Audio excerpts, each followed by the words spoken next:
parte. Um pouco antes, em Êxodo, Deus vai ordenar que eles fizessem um tabernáculo. Em Êxodo 25, Deus ordena que eles façam um tabernáculo, assim como há no céu. Esse tabernáculo, ele era um pátio, e entrando nele, primeiro você via o altar. O altar, ele era um altar quadrado, 5 côvados de largura, 5 de comprimento e 3 de altura. Então era um altar de 2,5 por 2,5 ali mais ou menos.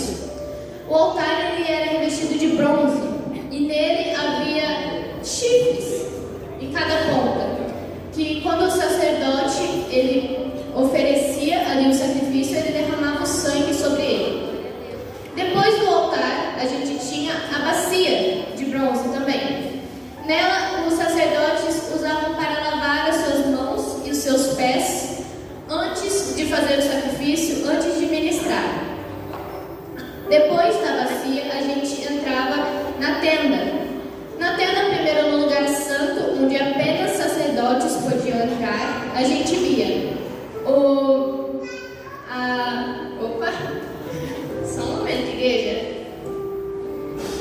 Primeiro o candelabro e os pães da preposição, que eram colocados lá, 12 pães representando as 12 tribos, todos os dias eles eram trocados. E depois, em seguida, o altar do incenso. E depois do véu, a gente tinha o Santo dos Santos, onde ficava a Arca da Aliança. Mas aqui a gente vai falar mais sobre o altar.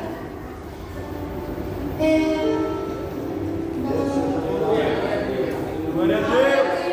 Aleluia! Importante lembrar, igreja, que o que eu acho, que estudando, eu achei bem interessante, meu pai inclusive me falou, é que aquele altar, ele era feito do lado de fora. Mas aí você pensa, do lado de fora? Não era para ficar do lado de dentro? Já que chovia, na verdade Israel, no deserto não havia muitas chuvas, mas chovia 2 vezes por ano, se não me falha a memória. Chovia, ventava. Por quê? Porque do lado de fora o fogo poderia se apagar. Mas essa é a questão. O fogo, mesmo no vento, com a chuva vindo, você deve manter aceso. Você deve colocar a sua lenha. Glória a Deus! Não importa o que está acontecendo, você tem que tentar manter o fogo aceso. Você tem que colocar a lenha toda manhã e toda tarde. Um ponto importante também. A manutenção do altar, ele era feito toda manhã e toda tarde, às 6 da manhã e às 6 da tarde. Ele não era, o sacerdote tinha qualquer hora que ele queria lá e colocava a lenha. Vou colocar a lenha aqui, o fogo está meio apagado. Não é assim. Para a lenha continuar acesa, precisa de constância. Você precisa colocar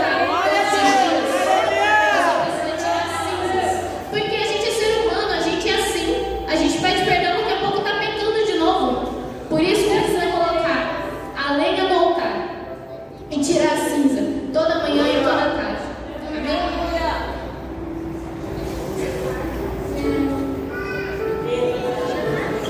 E a Bíblia nos diz que aleluia. Glória aí, irmão.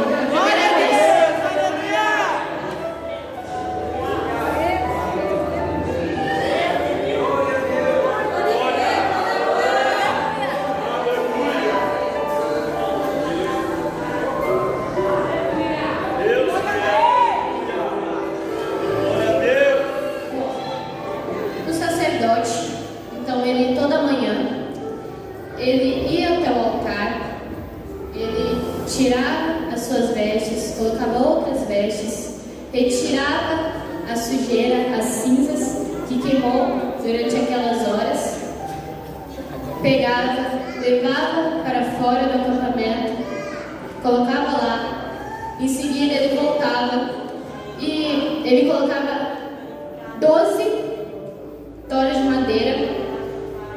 Elas eram do mesmo tamanho, da mesma largura, representando as 12 tribos, ele colocava elas em ordem e assim o fogo continuava pegando.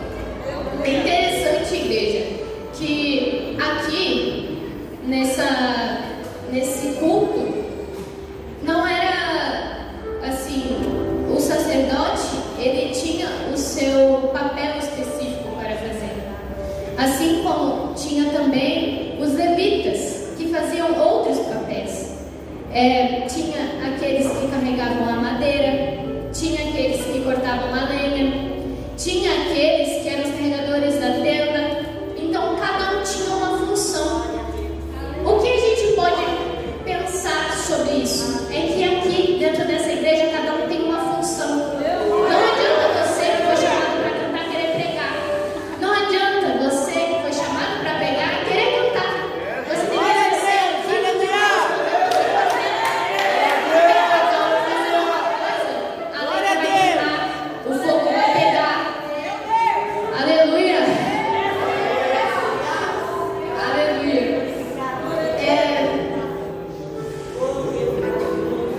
Então, assim o sacerdote fazia. E Deus chamou Israel para ser uma nação sacerdotal. Deus fala que, na Bíblia fala que Deus chamou Israel para ser uma nação sacerdotal. Enquanto houver Israel, aquele fogo devia ficar pegando, aquele fogo devia continuar aceso. E é interessante pensar nisso, porque o sacerdote ele era como uma ponte do povo até Deus. Era ele que fazia essa ligação do povo com Deus.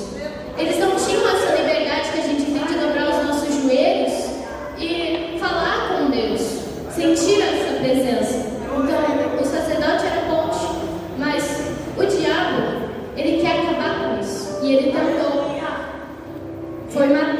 matou os sacerdotes. Mas quando Cristo vem e ele se apresenta como sacrifício e como sacerdote. Cristo fez essa ligação pra gente, do povo até Deus. E quando foi feito o sacrifício lá naquela cruz, a partir daquele momento, o fogo ele não precisava mais ser feito no altar. O fogo ele está queimando dentro de você, dentro de mim. A partir de agora a gente pode tirar a Deus. A partir de agora a gente tem essa presença do Espírito Santo dentro da gente. O fogo está aqui. Ele não está mais no altar. Ele está aqui dentro de mim, dentro de você.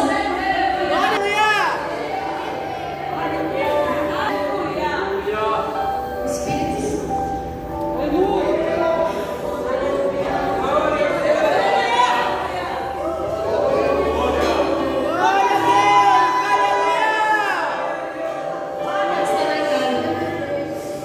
Deus está aqui, Ele se faz presente nesse lugar. Esse fogo, Ele está queimando. A gente está colocando essa lenha. A gente está abastecendo, está queimando. Dê glória, igreja. Dê glória. Coloque lenha nesse lugar. Coloque lenha. Sinta a presença. Você só precisa ver o seu povo e adorar. Agora a gente não precisa mais daquele altar. A gente pode adorar.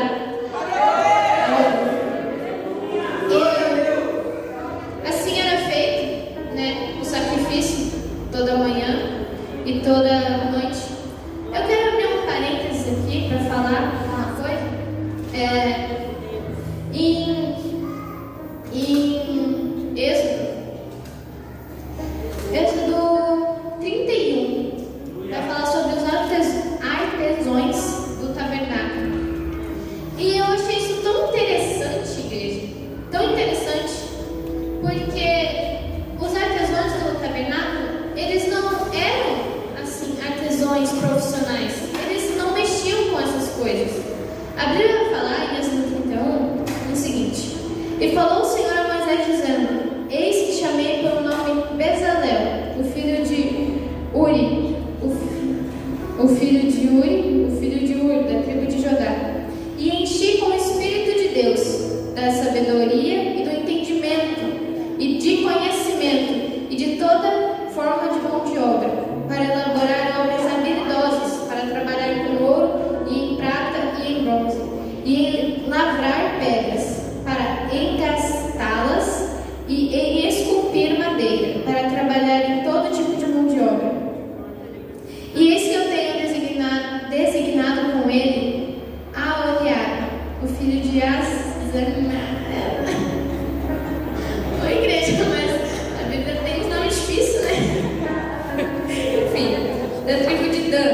no coração de todos os que são sábios de coração, coloquei a sabedoria para que possam fazer tudo o que te ordenei.